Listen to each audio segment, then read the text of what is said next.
Espíritu Santo.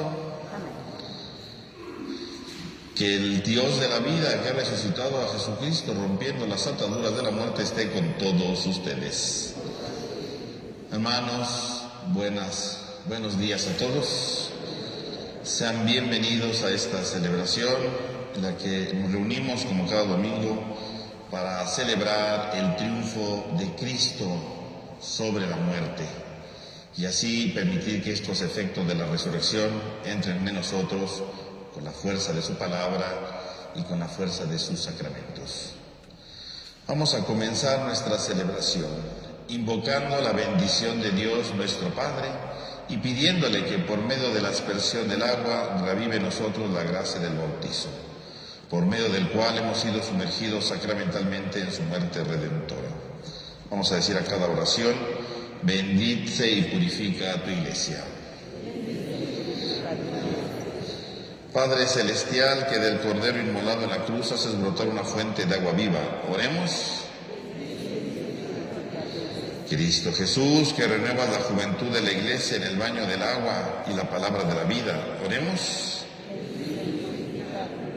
Espíritu Santo, que hace renacer de las aguas del bautizo como primicias de una humanidad nueva, oremos. Dios Todopoderoso, Padre Santo, que por medio de los sacramentos de la fe renuevas las maravillas de la creación y de la redención, bendice esta agua y concede que todos los renacidos en el bautizo sean mensajeros y testigos de la Pascua que se renueva incesantemente en tu iglesia. Por Jesucristo nuestro Señor.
Que Dios Todopoderoso nos purifique del pecado y por la celebración de esta Eucaristía nos haga dignos de participar del banquete de su reino. Por los siglos de los siglos. Ahora alabemos al Señor con el canto de gloria.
Dios Todopoderoso y Eterno lleva a su plenitud en nosotros el sacramento pascual, para que a quienes te dignaste renovar por el santo bautizo les hagas posible con el auxilio de tu protección abundar en frutos buenos y alcanzar los gozos de la vida eterna. Por nuestro Señor Jesucristo, tu Hijo, que vive y reina contigo en la unidad del Espíritu Santo y en Dios, por los siglos de los siglos. Amén. Tenga la bondad de tomar asiento, hermanos, vamos a escuchar atentamente la palabra de Dios.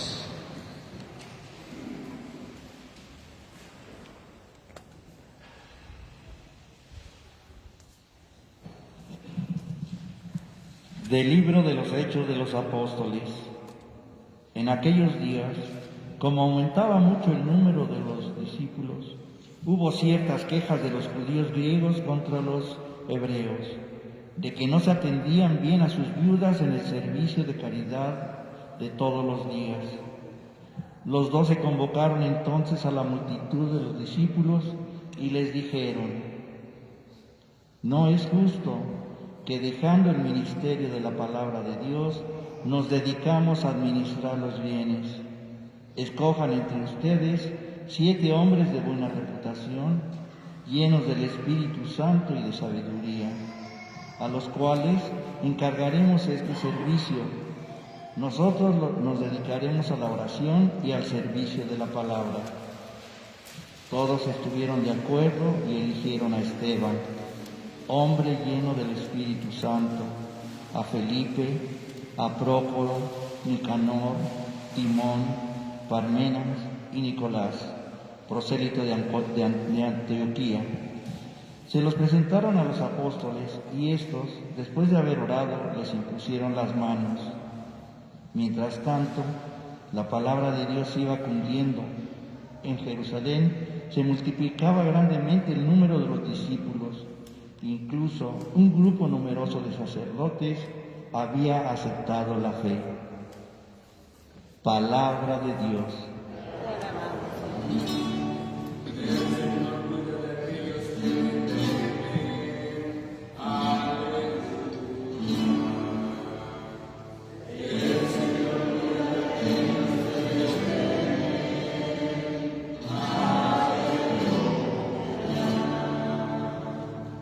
Que los justos aclamen al Señor, es propio de los justos alabarlo.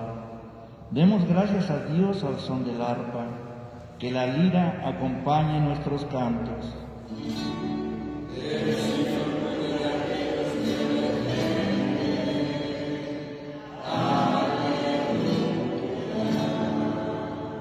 Sincera es la palabra del Señor y todas sus acciones son leales. Él ama la justicia y el derecho. La tierra llena está de sus bondades.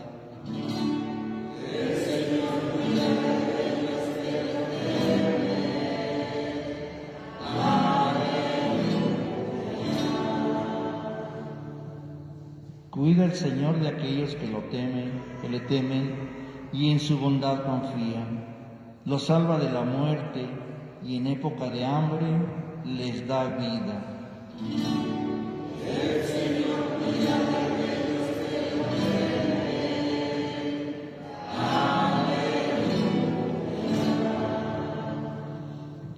De la primera carta del apóstol San Pedro.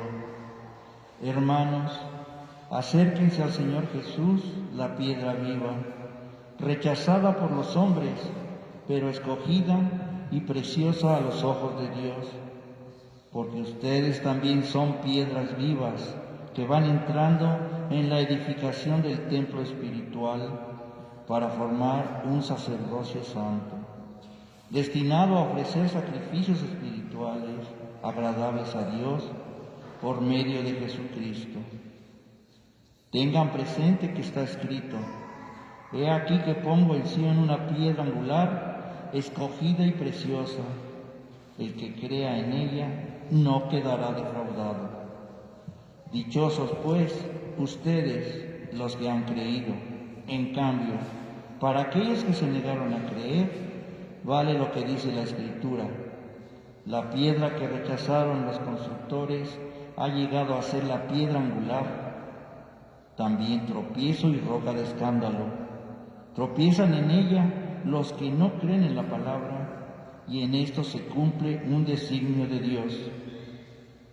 Ustedes, por el contrario, son estirpe elegida, sacerdocio real, nación consagrada a Dios y pueblo de su propiedad, para que proclamen las obras maravillosas de aquel que los llamó de las tinieblas a la luz admirable.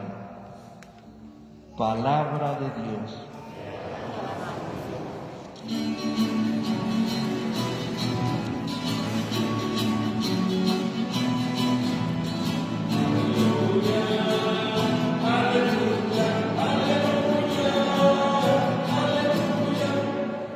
Yo soy el camino, la verdad y la vida.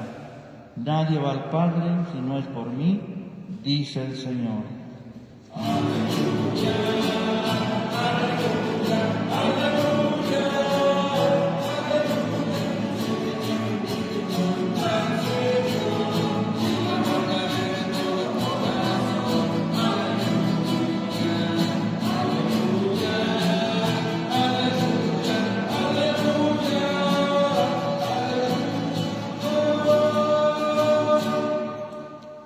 Señor esté con ustedes. Lectura del Santo Evangelio según San Juan. En aquel tiempo Jesús dijo a sus discípulos: no pierdan la paz. Si creen en Dios, crean también en mí. En la casa de mi Padre hay muchas habitaciones. Si no fuera así, yo se los habría dicho a ustedes. Porque ahora voy a prepararles un lugar. Cuando me haya ido y les haya preparado un lugar, volveré y los llevaré conmigo, para que a donde yo esté, estén también ustedes. Y ya saben el camino para llegar al lugar a donde voy. Entonces Tomás le dijo: Señor, no sabemos a dónde vas. ¿Cómo vamos a saber el camino? Jesús le respondió: yo soy el camino, la verdad y la vida. Nadie va al Padre si no es por mí. Si ustedes me conocen a mí, conocen también a mi Padre. Ya desde ahora lo conocen y lo han visto. Le dijo Felipe: Señor, muéstranos al Padre y eso nos basta. Jesús le replicó: Felipe, ¿hace tanto tiempo que estoy con ustedes y todavía no me conoces? Quien me ve a mí, ve al Padre. Entonces, ¿por qué dices, muéstranos al Padre? ¿O no crees que yo estoy en el Padre y que el Padre está en mí? Las palabras que yo les digo, no las digo por cuenta propia. Es el Padre que permanece en mí quien hace las obras. Créanme, yo estoy en el Padre y el Padre está en mí. Si no me dan fe a mí, créanlo por las obras. Yo les aseguro que el que crea en mí hará las obras que hago yo y las hará aún mayores, porque yo me voy al Padre. Palabra del Señor. Tenga la bondad de tomar asiento un momento, hermanos, por favor. Hermanos, el día de hoy hemos escuchado en este pasaje del Evangelio este discurso que Jesús da durante la última cena.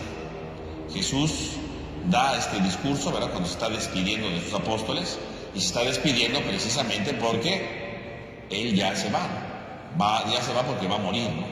Este pasaje que escuchamos hoy está en el contexto de la última cena, ¿no? Entonces Jesús se está despidiendo de sus apóstoles porque pues, ya sabe que va a ser entregado en la cruz, ¿no? Y a lo largo, ¿verdad?, de los capítulos del 13 al 17, San Juan va relatando una serie de discursos en los cuales Jesús se despide y va dando bastantes elementos para que lo reconozcan a Él, ¿no? Y para que puedan interpretar de manera adecuada esa muerte que está a punto de suceder. Por lo tanto, cuando aquí dice que Él ya se va, pues habla precisamente de su muerte, ¿no? Y ya se va, dice, pero voy a regresar. Y cuando dice que va a regresar, se refiere a la resurrección. Entonces, cuando Él dice que Él se va, pero va a volver con sus discípulos, se refiere a la resurrección, ¿verdad? Porque algunos pensaban que esto se refería solamente al final de los tiempos, ¿no? Que al final de los tiempos va a regresar Jesús. Bueno, sí, pero aquí no está hablando de eso, está hablando de la resurrección. Jesús va a morir, se va, y va a regresar, es decir, va a resucitar. Y entonces, en ese contexto dice que Él ya se va, que Él se va a la casa del Padre, ¿verdad? Dice, ya saben el camino para llegar al lugar a donde voy. Y cuando dice ya saben el camino, pues se supondría, ¿verdad?, que Jesús a lo largo de todo el Evangelio, pues ha ido enseñando un montón de elementos, ¿no? Ha ido enseñando un montón de instrucciones, han visto signos, o sea, se supondría que los apóstoles, con todo lo que han vivido, con todo lo que han visto de Jesús, con todo lo que han escuchado, ya saben el camino, ¿no? Y entonces aparece aquí Tomás, ¿no? Este apóstol, ¿verdad?, que trata de encontrar, pues, un sentido de orientación correcto, ¿no? Señor, es que no sabemos a dónde vas, ¿no? O sea, Tomás no entiende bien cómo está eso. Y bueno, no solo Tomás, seguramente los demás, ¿no? Tomás le dice, no sabemos a dónde vas, ¿cómo podemos saber el camino? Es decir, Tomás se topa con una situación complicada, ¿no? O sea, tú te vas a ir, primero no sabemos a dónde vas. Y si no sabemos a dónde vas, pues entonces no entendemos, ¿verdad?, qué camino vamos a tomar. Entonces, Jesús dice que conocen el camino, no lo entendemos, ¿no?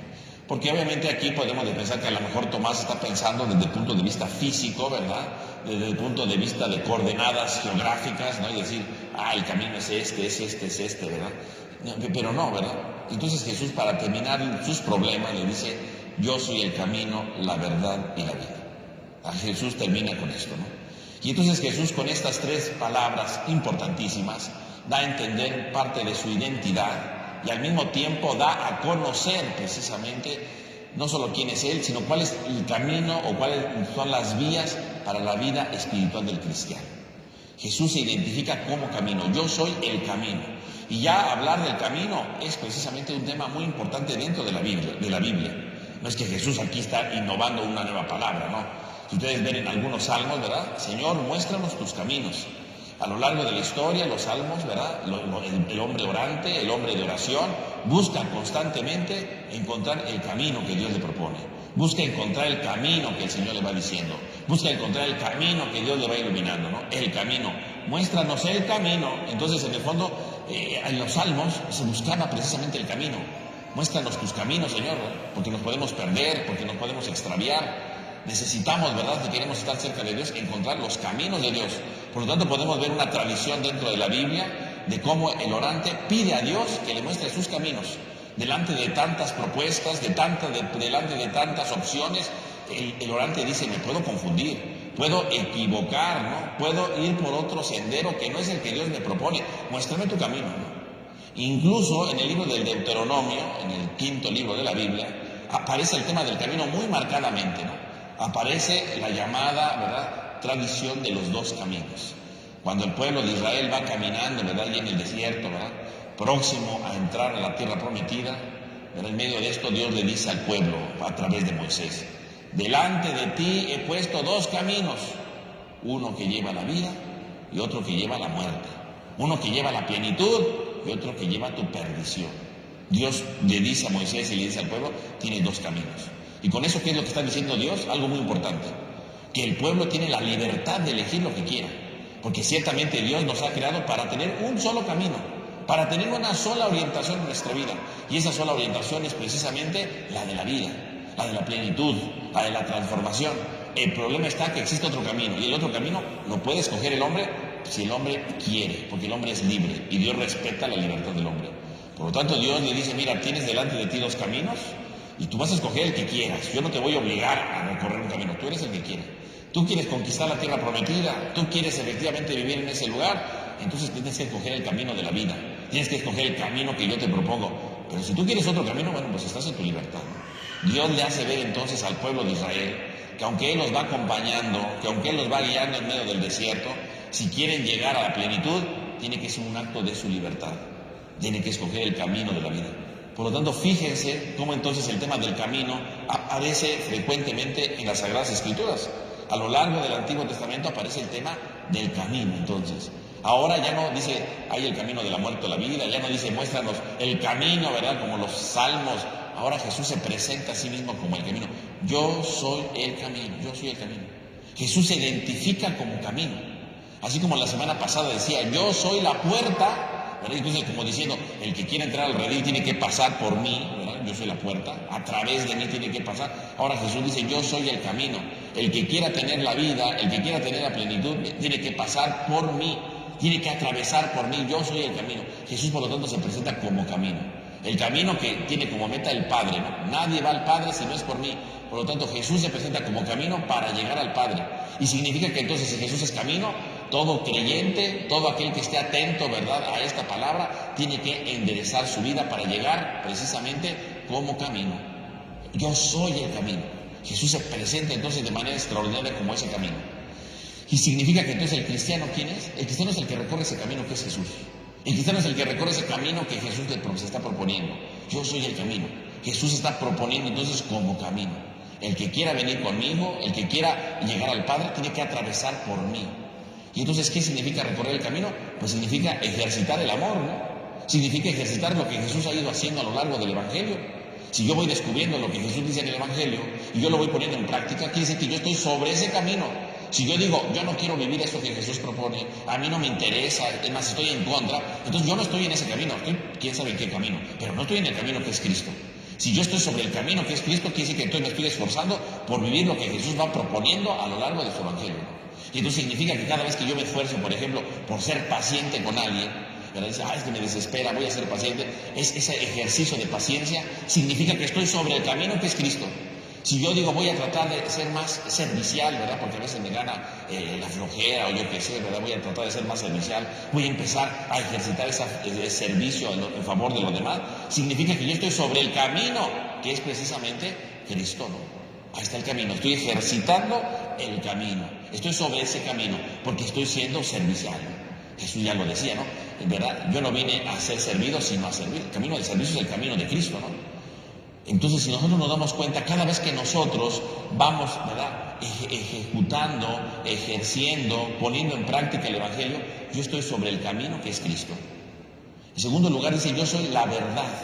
Y la verdad, ¿verdad?, obviamente se refiere aquí en este texto, ¿verdad?, del Evangelio de Juan, no solamente a cualquier verdad, ¿no?, sino al sentido de orientación en la vida.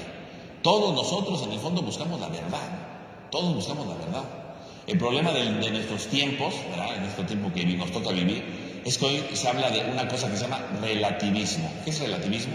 El relativismo, ¿verdad?, entre varias facetas, nos dice precisamente que todo es verdad, que cada uno tiene su propia verdad.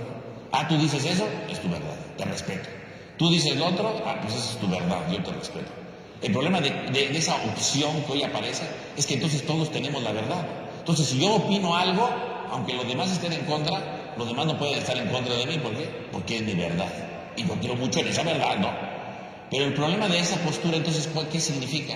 Que si cada quien tiene su verdad, pues entonces cada quien hace lo que quiere, ¿no? Y si cada quien tiene su verdad, significa que entonces cada quien puede opinar lo que le venga en gana y todos tendríamos que respetarlo, ¿no? Porque es su verdad, ¿no? Y el problema es que si todos tienen la verdad, entonces significa que nadie tiene la verdad. Porque si mi verdad es mía y no es la del otro, pues entonces no es eso, ¿verdad? Y entonces si para mí está bien hacer esto y para ti no, bueno, pues esta es mi verdad, ¿no? Y entonces el problema de nuestro tiempo es que existen tantas supuestas verdades que ya no sabemos ni para dónde ir, ¿no? Y nos creemos cualquier cosa que nos diga, ¿no?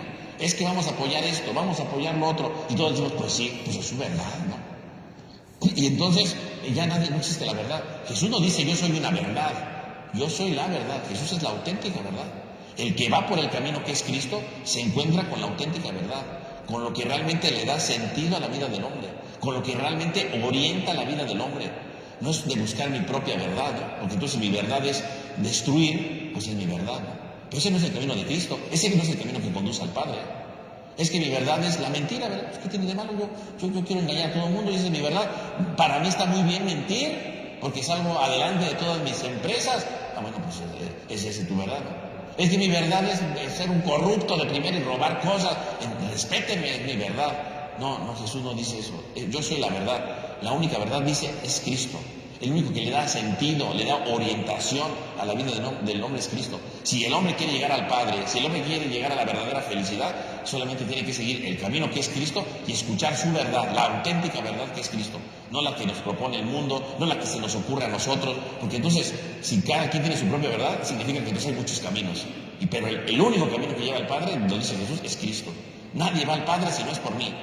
Nadie va al Padre. Y si entonces yo voy proponiendo diferentes verdades, voy proponiendo diferentes cosas superficiales, yo no llego al pacto, no llego al Padre.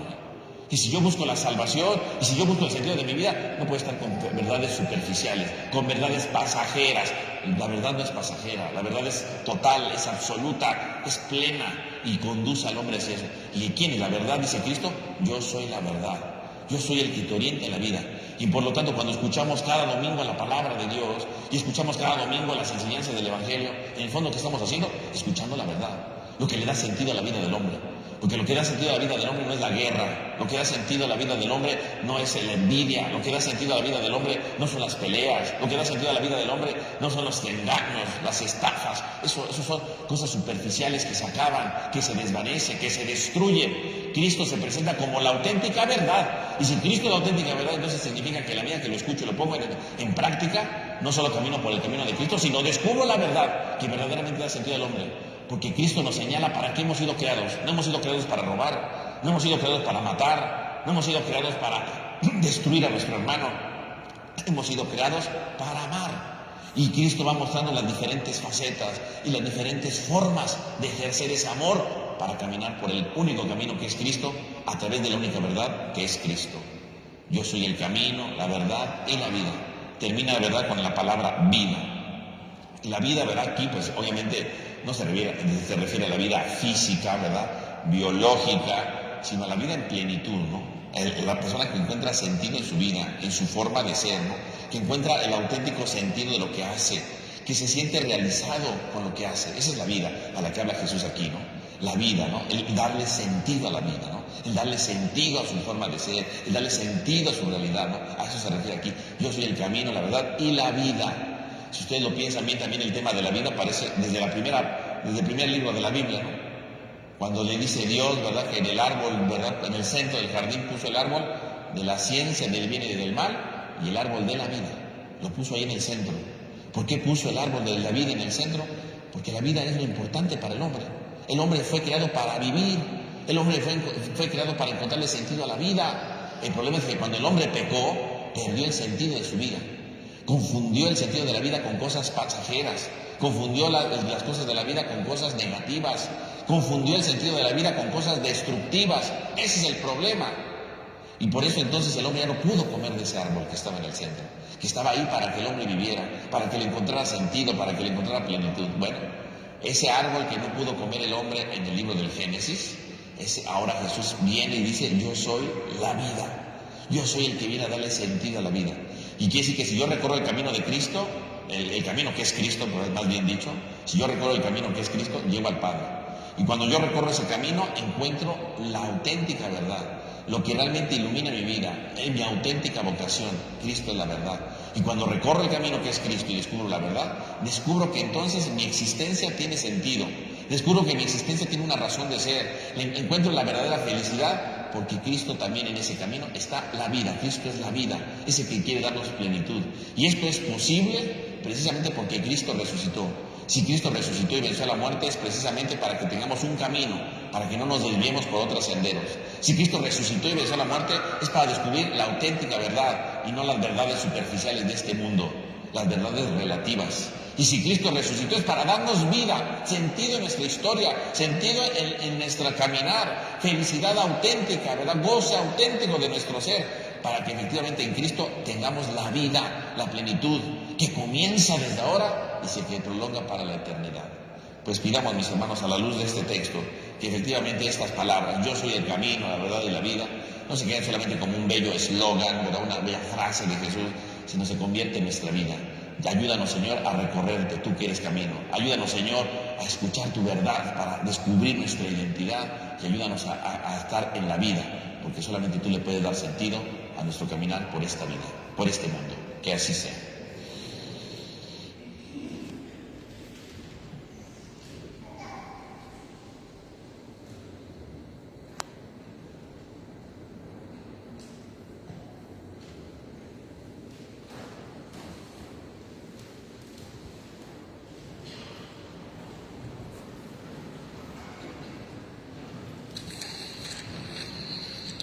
Hermanos, vamos a decir juntos nuestra profesión de fe con el credo de los apóstoles. Creo en Dios Padre Todopoderoso, Creador del cielo y de la tierra. Creo en Jesucristo, su único Hijo, nuestro Señor, que fue concebido por obra y gracia del Espíritu Santo. Nació de Santa María Virgen, padeció bajo el poder de Poncio Pilato, fue crucificado, muerto y sepultado. Descendió a los infiernos, al tercer día resucitó de entre los muertos, subió a los cielos y está sentado a la derecha de Dios Padre Todopoderoso. Desde allí ha de venir a juzgar a vivos y muertos. Creo en el Espíritu Santo, la Santa Iglesia Católica, la comunión de los santos, el perdón de los pecados, la resurrección de la carne y la vida eterna. Amén. Ahora, hermanos, invoquemos a Cristo, triunfador del pecado y de la muerte, que siempre intercede por nosotros. Y digamos a cada petición: Jesús resucitado, escúchanos. Para que Cristo, el Señor, atraiga hacia sí el corazón de los fieles y fortalezca las voluntades, de manera que busquen los bienes del cielo, donde Él está sentado a la derecha de Dios. Oremos. Para que Cristo, camino, verdad y vida, ilumine a los movimientos y grupos eclesiales, de manera que redescubran cada día su misión evangelizadora y pongan sus propios carismas al servicio de las necesidades del mundo. Oremos. Para que Cristo, amo supremo de la creación, haga que todos los pueblos gocen abundantemente de la paz que en sus apariciones otorgó a los discípulos. Oremos. Para que Cristo, por quien todo fue hecho, anime y fortalezca a los trabajadores, especialmente a los de la construcción, que con su esfuerzo se ganan la vida dignamente y aseguren su futuro. Oremos. Para que Cristo, el Señor, salve y bendiga nuestra parroquia, conceda la paz, la alegría y el descanso en las fatigas a los que hoy nos hemos reunido aquí para celebrar su triunfo. Oremos. Jesús resucitado, escucha nuestra oración y abre nuestros corazones para que entendamos las Escrituras y así seamos capaces de caminar sobre ti, que eres el auténtico camino. Aprendamos la auténtica verdad de tu Evangelio y nos llenemos de plenitud con tu vida. Tú que vives y reinas inmortal y glorioso por los siglos de los siglos. Tengan la bondad de tomar asiento, hermanos.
Oren, hermanos, para que este sacrificio que es mío, pero que también es de todos ustedes, sea agradable a Dios Padre Todopoderoso.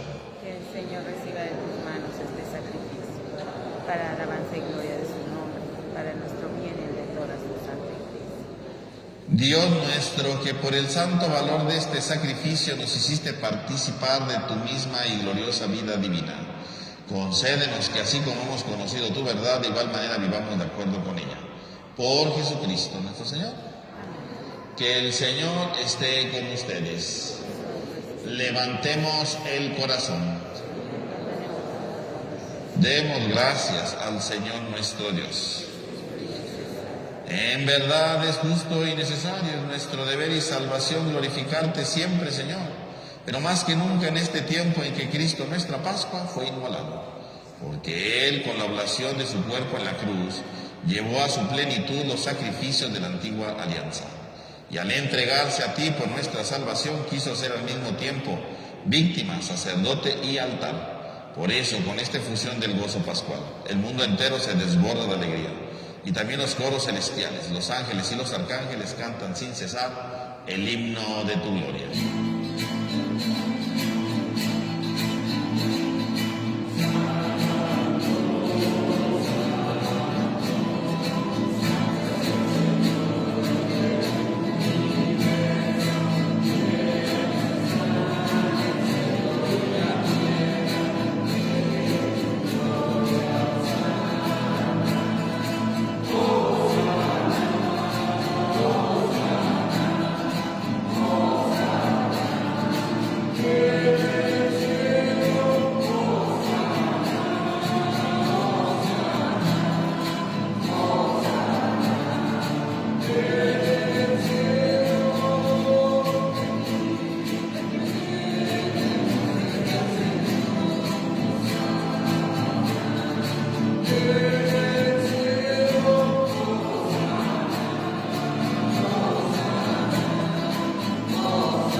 Santo eres en verdad, Señor, fuente de toda santidad. Por eso te pedimos que santifiques estos dones con la efusión de tu Espíritu, de manera que se conviertan para nosotros en el cuerpo y la sangre de Jesucristo nuestro Señor, el cual, cuando iba a ser entregado a su pasión voluntariamente aceptada, tomó pan. Dando gracias, lo partió y lo dio a sus discípulos diciendo: tomen y coman todos de él, porque esto es mi cuerpo, que será entregado por ustedes.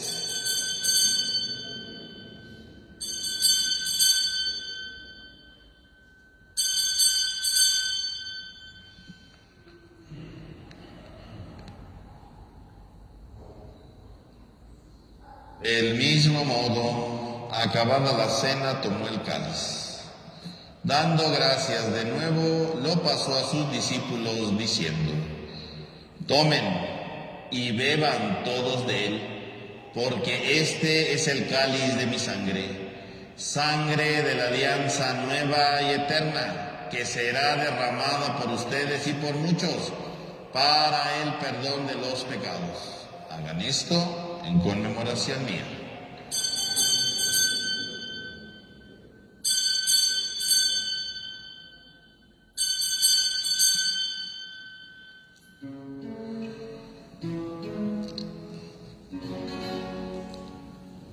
Este es el sacramento de nuestra fe.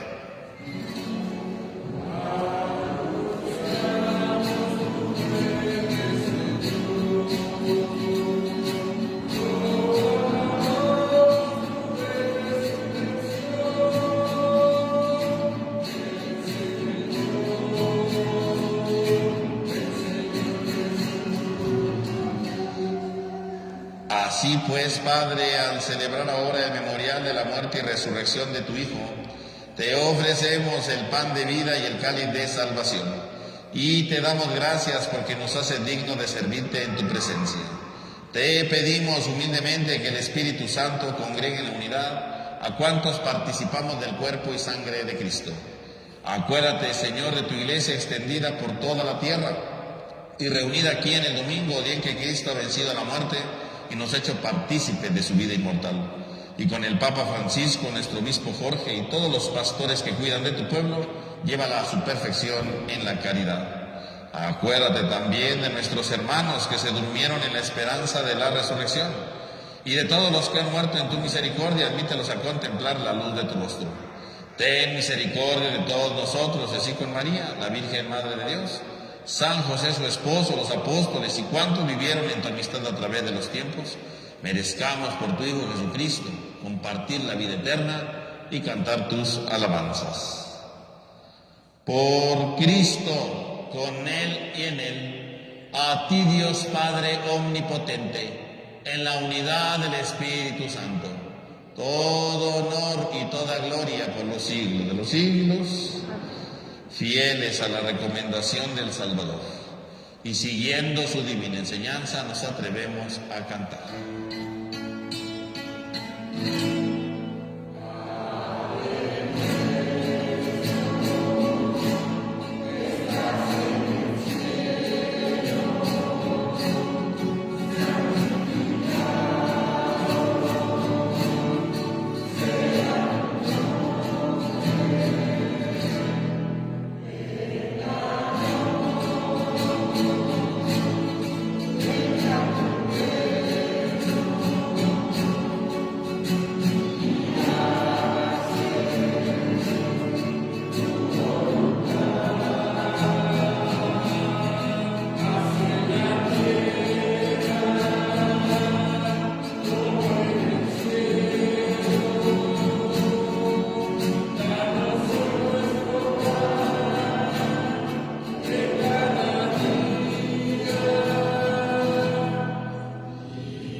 Líbranos de todos los males, Señor, y concédenos la paz en nuestros días, para que, ayudados por tu misericordia, vivamos siempre libres de pecado y protegidos de toda perturbación, mientras aguardamos la gloriosa venida de nuestro Salvador Jesucristo. Señor Jesucristo, que dijiste a tus apóstoles, la paz les dejo, mi paz les doy. No tengas en cuenta nuestro pecado, sino la fe de tu iglesia. Y conforme a tu palabra, concédenos la paz y la unidad. Tú, que vives y reinas por los siglos de los siglos, que la paz del Señor esté con todos ustedes. Dense fraternalmente un signo de paz.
Este es el Cordero de Dios que quita el pecado del mundo. Dichosos los invitados a la cena del Señor.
Vamos a hacer nuestra oración de comunión espiritual.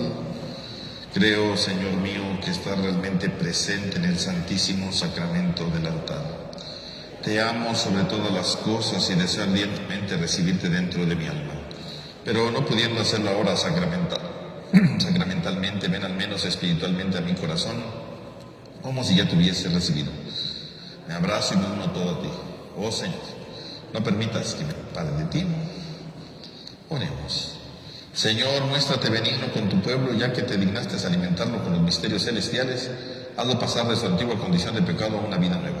Por Jesucristo, Señor. Hermanos, el próximo miércoles es 10 de mayo, el Día de las Madres, entonces vamos a tener misa aquí en la Encarnación a las 8 de la mañana, a las 12 del día y a las 7 de la noche. Y en el Templo de San Marcos tendremos la misa a las 9 de la mañana y a la 1 de la tarde. También ese día, el 10 de mayo, van a estar abiertas las criptas en el horario de oficina. Y por ese motivo, ¿verdad?, dado que el miércoles va a ser la misa, y jueves no habrá celebración de la misa y el templo estará cerrado, para que lo tomen en cuenta, por favor. Que el Señor esté con ustedes. Y la bendición de Dios Todopoderoso, Padre, Hijo y Espíritu Santo, descienda sobre todos ustedes. Hermanos, podemos ir en paz. Que tengan todos un feliz domingo y una semana llena de la presencia de Dios.